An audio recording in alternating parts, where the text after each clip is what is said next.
हाँ आज आमर जिला स्तरीय मांड्या दिवस पालन कर बहुत संख्यार आमर एसएचजी माने अंशग्रहण कर स्टल पड़ी जो मांड्या कह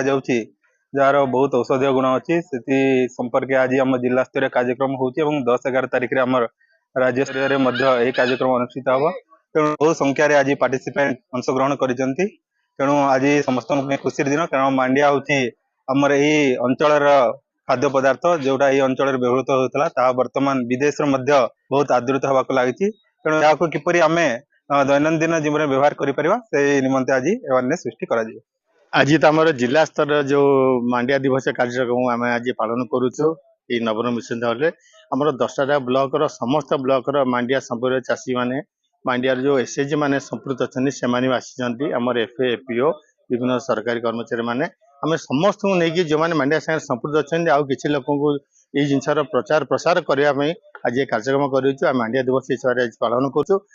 आज मुख्य उद्देश्य हूँ खाली मांड्या नुह आप जो मिलेट बा क्षुद्रदान शस्य कहूँ ता भर मांड्या गोटे आम सब प्रकार जो 8 प्रकार क्षुद्रदान शस्य अच्छे से समस्त शस्यर तार उपयोगिता तार खाद्य गुण कौन अच्छी तार औषध गुण कौन अच्छी न्यूट्रेंट कौन अच्छी आम जनवाई लोक भितर जो खाद्यटा बर्तमान धीरे धीरे लोप पाई जाऊँगी आ धीरे धीरे यहाँ सहरीकरण हो बर्तमान जो लोक देह खराब होता भर मांड्या गोटे आम सब प्रकार जो 8 प्रकार क्षुद्रदान शस्य अच्छी से समस्त शस्यर तार उपयोगिता तार खाद्य गुण कौन अच्छी तार औषध गुण कौन अच्छी न्यूट्रेंट कौन अच्छी आम जनवाई लोक भितर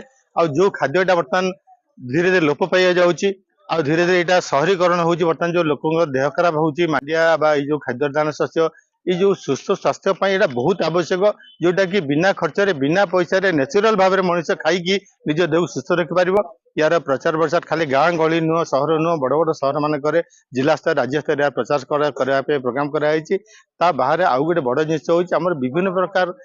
विस्मृत खाद्य अच्छी माने गुड़े खाद्य जो आम गाँव में माँ मैंने जेजेमा जेजे आई मैंने करुले अति सुंदर खाद्य हाथ वर्षा खाइले आमको बहुत खुशी लगुला एवं मन पकड़ से लोक मैंने चलीगले दुनिया मन पकड़े हाथ रंधा एत भल से जो विस्मृत खाद्य पुणी आम